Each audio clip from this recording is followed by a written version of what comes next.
2016 ended on a high note for OSU. Back-to-back wins, including 21 unanswered points to finish off the Ducks in the Civil War. Ryan is in!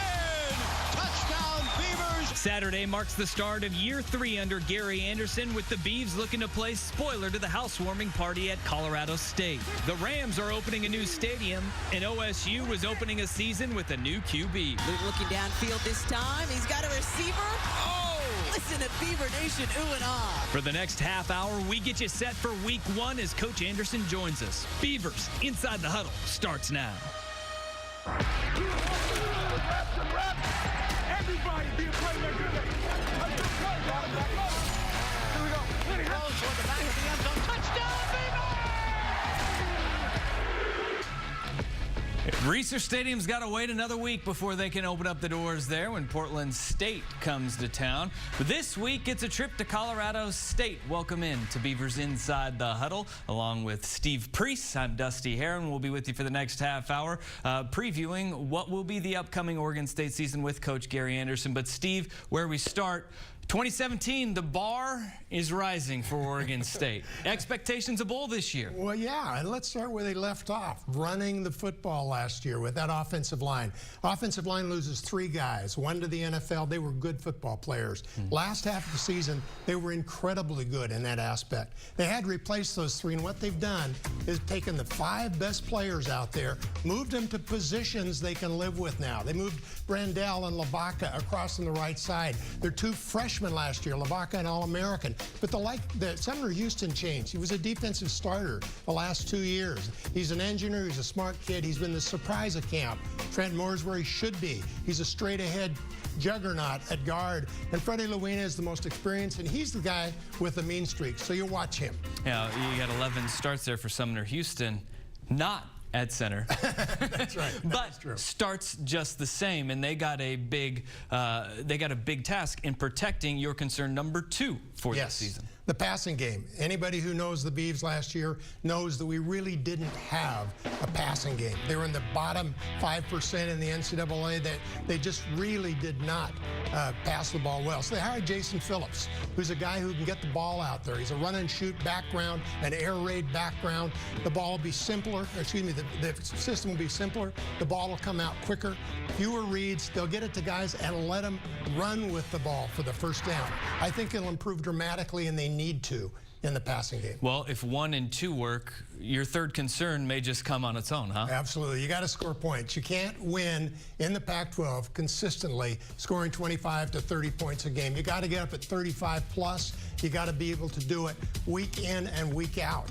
I don't know what defensive coordinators are going to do with the running game the Beavs have if they have a good passing game. That's what we have to get to.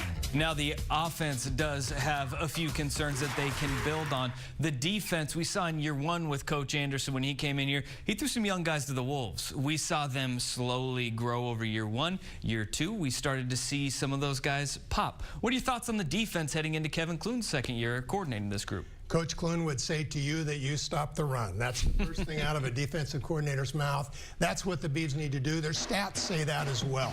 They did not play the run very well, and you have to in a 3-4 get 7 men. In fact, you have to get 9 men playing well because you have to include the safeties. They will work hard to stop the run this year. After they get that resolved, and the run actually leads you into probably the other 2 things that are the defensive calling card, the crying call, whatever you want to call it for Coach Anderson and Kevin Clune, and that's 30-30. You remember what that's about. Yeah, you got to get your 30 sacks, and you got to get your 30 turnovers in your. That is kind of what Gary Anderson has built his programs on. Well, it should be. He had some great teams at Utah when he was the coordinator. They did that there. The Beavers weren't close. They were in the teens in both those items last year. They need to improve dramatically, and it's something that's got to be coordinated. The line has to stop it, and then the linebackers, the playmakers, and the safeties have to make those plays. Takeovers, turnovers, you got to take it. And your last 2, they come down to percentages. The math aspect of the game, third down and red zone defense. We've seen steady improvements from the Beavs over the first 2 years. Yes, we have. And 35% is acceptable. They were above that. They were near 40 last year. They got to get down to 35. 32 is excellent, but that's something you have to do. And the last thing is really the red zone defense. And defensively, you really don't think of it as just stopping and giving a touchdown field goal. What you're talking about is stopping touchdowns. Field goals are wins, so remember that. If the Beavers are inside the 20, they hold you to a field goal. That is actually a good result. We're facing a juggernaut offense this week with the Colorado State Rams, so we need your expert pick, and it's brought to you by your local Carrier heating and air conditioning dealers. Carrier, turn to the experts. Who do you got for your expert pick this week? I'm going to go to the defensive line. I think a guy who's had a wonderful spring and fall is junior Kalani Vaca Melalo. Kalani is a big, strong kid. He plays in the middle, but he can also play outside, and they'll rotate. I really think the player of the game is the defensive line in general, but led by that man, Kalani. I think the defensive line has to stop this Colorado State running game out in front, cram it together, make it sit in the middle of the line so those outside guys can make plays and get to that 30-30. You know, it may be week 1, but Steve's already midseason form with his pronunciation of Polynesian names. Coming up next, we are joined by the head coach of the Oregon State Beavers, Gary Anderson, talks to us about his offense and taking on the Colorado State Rams.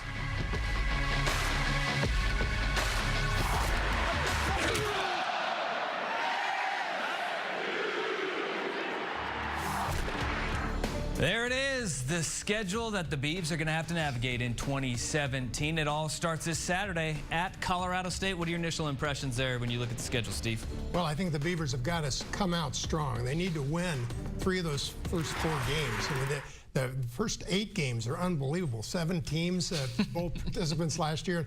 Beavers better be ahead at the start of this and play really well. They got to jump on this at first, not wait for the season to catch them. Well, let's head down to Corvallis and see what the coach says as we welcome in Gary Anderson, who enters year 3 down at Corvallis at Oregon State. Coach Anderson, thanks for joining us. And you are in year 3 now, and it is time where we look at your past, and you've always said year 3, that's your pop year. What are the expectations as you enter the 3rd season with the Oregon State Beavers? Did I say that? Pop year?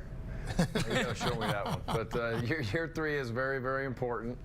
Obviously, it's a year where, we have high expectations, and we're used to the league now. We've been in the league through 2 full cycles. We've had a couple of our own real recruiting cycles that have been with us now. So, every year is important, but, you walk into year 3 and the expectations of the program as a whole definitely rise, and it should for all the kids, the coaches, and everybody that's involved. And we're excited to go out and represent Beaver Nation.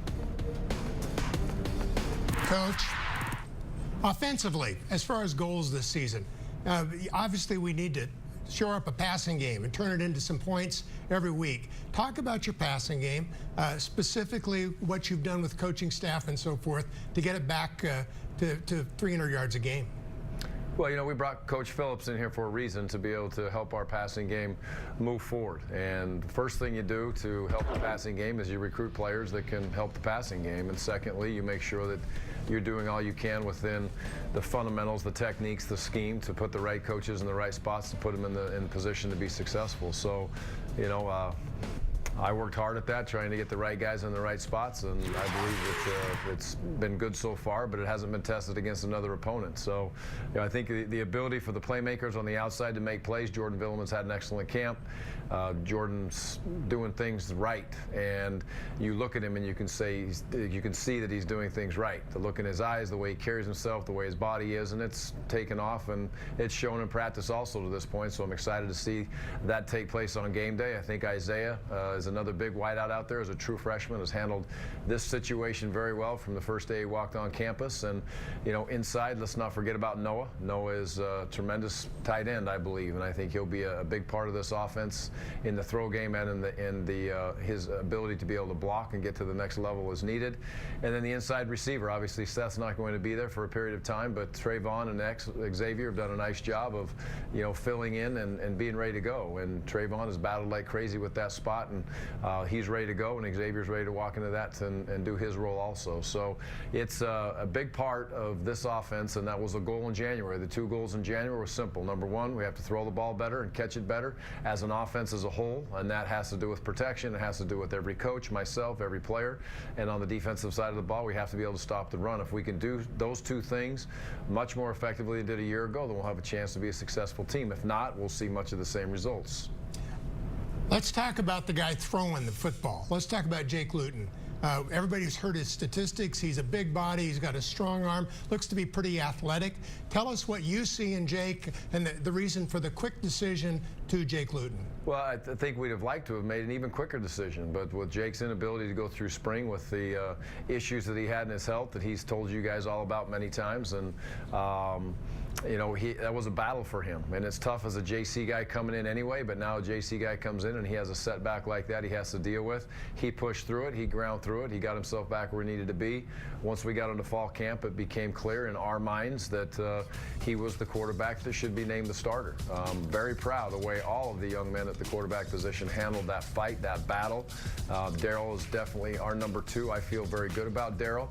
You know, let's not forget what Darryl went through last year. He had a offense that really did not give him any opportunity to be real successful early. He still hung in there, and he got beat up pretty good, but now he's back. He's where he needs to be, and he's excited about the opportunity. But Jake's a big, strong kid, throws the ball. He can make all the throws. I think the offense is now designed to get the ball out in the amount of time you need to in this league, which is on average 2.5 seconds or less, or you're going to have some serious issues with some very talented players.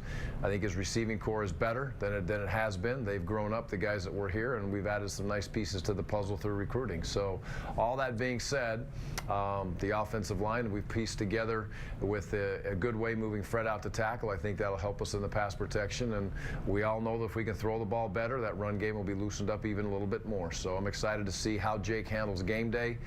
He's been in this situation in Division I football games, so it's not like a place he's never been before, and I think he'll handle it well. You know, you mentioned that if you throw the ball a little better, it'll open it up for the run game. We saw teams start to load the box against you guys last year. You got a stable of running backs. Is Coach Phillips' new passing attack, is it to kind of spread those guys out and make you respect with a little bit of that air raid so they can't load the box up on your running backs that have been so great for you? Absolutely. We did. We got ganged up big time last year. Our inability to throw the ball effectively, it was shown in the numbers. It was shown in the way that people were playing defenses against us. And if you have to loosen up those safeties, then, you know, that next level defender is farther away when you do block it up and you get a crease in there, and it makes it much harder to make a speed and space tackle when you're 7 to 8 yards away from a guy instead of 2 or 3 yards away from a guy when he breaks out into the next level. And I believe our running backs are very hard to tackle when they get themselves into the next level. So that will be, you know, a big piece to the puzzle. And we expect our running game to be big. We want to be a 60-40 team, but I don't know if that's going to be to the throw. That's going to be to the run. It depends on the opponent, depends on how they're playing us, the type of defense that they play, and so on. But we want to be a balanced offense, maybe 50-50 some weeks, but traditionally we'd like to be 60-40, and we want to make sure that we have the ability to run the ball. And physically, our goal is always, it'll never change, is to win the fourth quarter through running the football with a physical mindset. All right, Coach Anderson is with us, and we're just getting started. Next, we head to the other side of the football. Coach Kevin Clune returns to the sidelines down in Corvallis, and we'll get Coach's thoughts on the goals for the 2017 defense. 3rd down and 8. Leidner's pass is broken up. He was whacked by Devin Chappelle. He's hammered behind the line of scrimmage by guess who? Preston Decoud. There it is, off the edge. Right Ugwebu again. And that's intercepted. Decoud is second of the game. And Decoud is gone.